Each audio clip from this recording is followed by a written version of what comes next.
আন্তর্জাতিক আসলে শক্তি যেদিকে অর্থ, যেদিকে অস্ত্র ক্ষমতা, সেদিকেই যে থাকবে তার পক্ষেই রায় দেবে, আর কখনো নির্যাতিতর পক্ষে থাকবে না।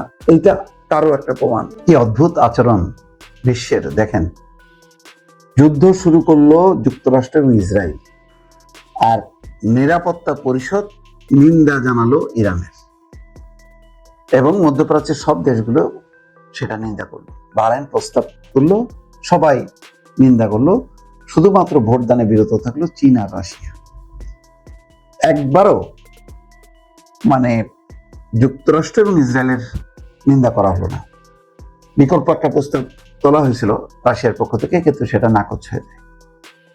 পারস্য উপসাগরীয় অঞ্চলে ইরানের হামলা বন্ধের আহ্বান জানিয়ে জাতিসংঘ নিরাপত্তা পরিষদ একটি প্রস্তাব পাশ করেছে। অর্থাৎ উপসাগরীয় অঞ্চলে ইরানের হামলা বন্ধ, কিন্তু ইরানে হামলা বন্ধ তা না, ইরান যাতে হামলা না করে।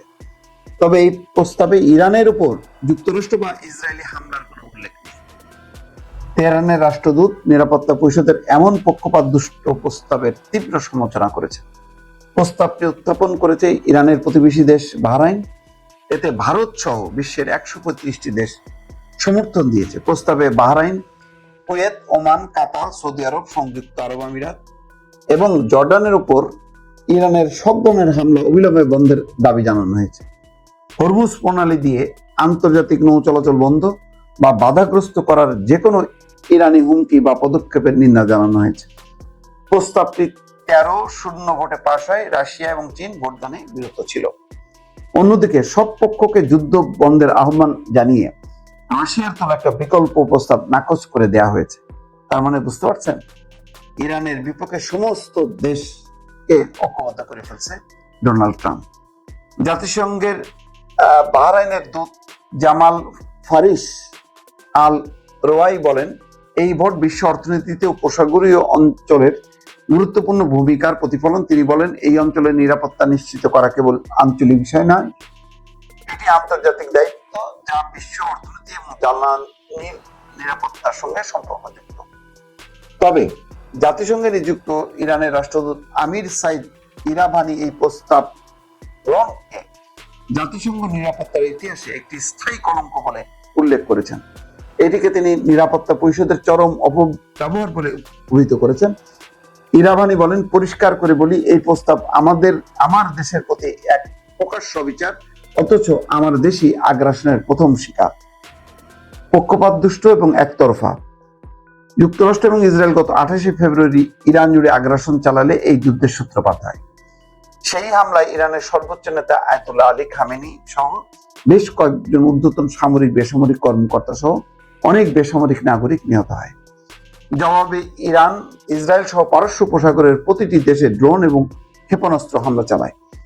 জাতিসংঘে মার্কিন রাষ্ট্রদূত মাইক ওয়ালস বলেন, অরাজকতা সৃষ্টি এবং প্রতিবেশীদের জিম্মি করার যে কৌশল ইরান নিয়েছিল তা যে হিতে বিপরীত হয়েছে, আজকের এই ভোটে সেটা প্রমাণিত হয়েছে। চীনের প্রতিনিধি ফু কাং উপসাগরীয় দেশগুলোর সার্বভৌমত্বের প্রতি সম্মান জানানোর উপর জোর দিলেও এই প্রস্তাবের লেখায় দ্বন্দ্বের মূল কারণ এবং সামগ্রিক চিত্রটি ভারসাম্যভাবে ফুটে ওঠেনি বলে জানান। রাশিয়ার প্রতিনিধি বলছেন, পক্ষপাতদুষ্ট এবং একতরফা বলে উল্লেখ করেছেন। তিনি সতর্ক করে বলেন, যারা যুদ্ধ শুরু করেছে এই প্রস্তাব সেই কুচক্রী দেশগুলোকে ইরানের বিরুদ্ধে আগ্রাসন চালিয়ে যেতে উৎসাহিত করতে পারে। এরপর নেভেনজিয়া আলাদা একটি খসড়া প্রস্তাব পেশ করেন, যেটিকে তিনি পরিস্থিতি শান্ত করার জন্য একটি নিরপেক্ষ দলিল হিসেবে বর্ণনা করেন। সেখানে ইচ্ছাকৃতভাবে কোনো দেশের নাম উল্লেখ করা হয়নি। তবে রাশিয়ার এই প্রস্তাব প্রয়োজনীয় ভোট না পাওয়ায় বাতিল হয়ে যায়। প্রস্তাবটির পক্ষে চীন, পাকিস্তান, রাশিয়া ও সোমালিয়া ভোট দিলেও যুক্তরাষ্ট্র ও লাটভিয়া বিপক্ষে ভোট দেয়। যুক্তরাজ্য, ফ্রান্স সহ 9টি দেশ ভোট দেওয়া থেকে বিরত থাকে। আন্তর্জাতিক আসলে শক্তি যেদিকে অর্থ, যেদিকে অস্ত্র ক্ষমতা, সেদিকেই যে থাকবে সেদিকেই তার পক্ষেই রায় দেবে, আর কখনো নির্যাতিতর পক্ষে থাকবে না।